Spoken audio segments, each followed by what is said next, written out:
This week marks the 80th anniversary of D-Day. On June 6, 1944, Allied forces really changed the tide of World War II in Europe, staging a massive invasion on the mainland.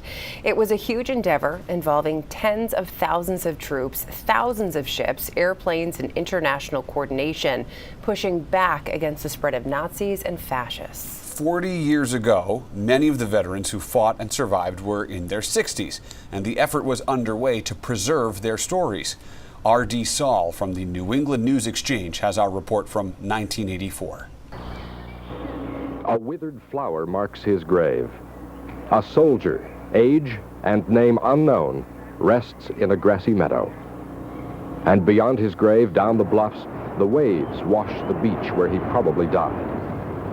There are vacation homes here now, but 40 years ago this week, it was not a place for a picnic.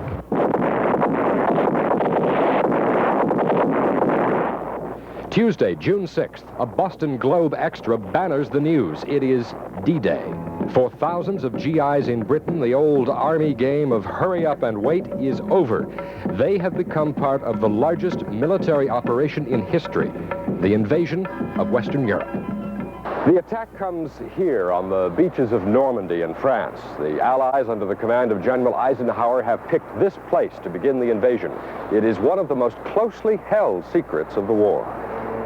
The Nazis know an invasion is coming. They don't know exactly where or when. Hitler builds an 800-mile-long Atlantic wall. His generals know the invasion must be stopped on the beaches if it is to be stopped at all. Yet the first Allied forces to land in France do not come by sea. That's Murphy, I guess. Robert Murphy, now a 60-year-old lawyer from Quincy, makes his 895th parachute jump, this one in Orange, Massachusetts, with other veterans of the 82nd Airborne. It recalls another jump 40 years ago. It was much better than D-Day, I can tell you that. Far better than the Normandy jump. Murphy was a pathfinder. Late on the 5th of June, 1944, the Pathfinders loaded their gear and climbed aboard C-47s for the flight to France. We jumped at about 300 feet at a very low altitude, and when I jumped and I got practically the opening shock and hit the ground almost instantaneously. The Pathfinders' job? To mark landing zones around the town of St. Mary-Glise for more troops to come by parachute and glider. Murphy landed in a school teacher's garden. Other Pathfinder teams landed so close to the Germans that they would blow the mission if they turned on the lights. St. Mary-Glise has not forgotten the paratroopers who were here. Walk through this small town and you'll find this. Connaissez-vous Monsieur Robert Murphy? Oui. And Murphy has not forgotten St. Mary-Glise either.